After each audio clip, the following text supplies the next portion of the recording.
Tidak ada senjata, tidak ada ledakan, tapi satu struktur beton ini mampu mengubah nasib jutaan manusia. Di hulu Sungai Nil Biru berdiri sebuah dinding raksasa, tinggi 170 meter, menahan 74 miliar meter kubik air. Air yang sama yang selama ribuan tahun memberi hidup pada Afrika. Namanya GERD, Grand Ethiopian Renaissance Dam.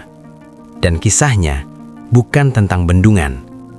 Ini tentang siapa yang berhak mengatur kehidupan.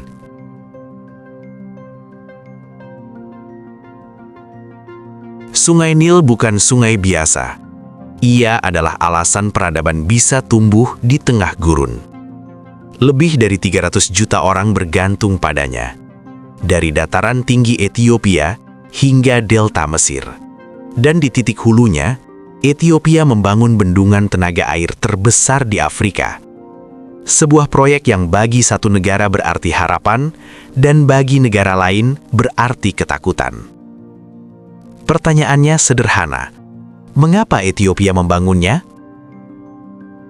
Ethiopia memiliki sungai besar, curah hujan tinggi, namun sebagian besar rakyatnya hidup dalam gelap.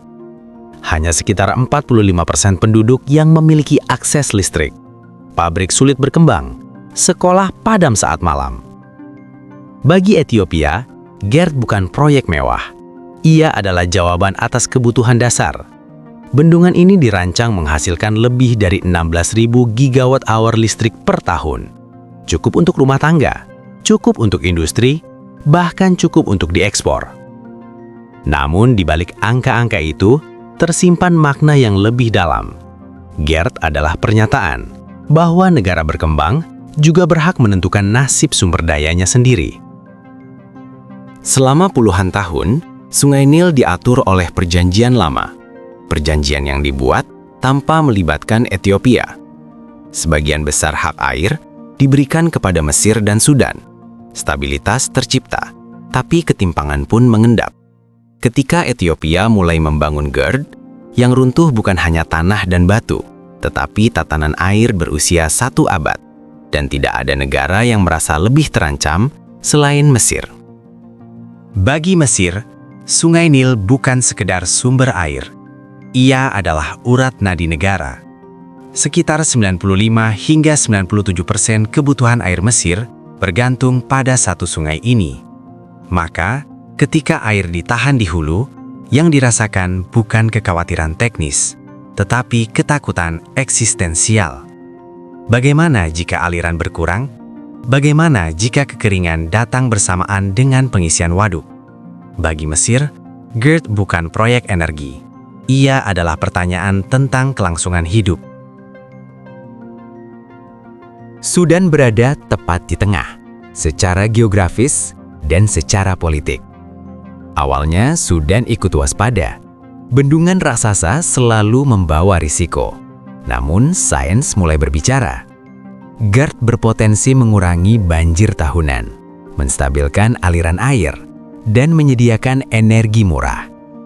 Bagi Sudan, bendungan yang sama bisa berarti ancaman atau kesempatan. Tergantung satu hal, bagaimana ia dikelola.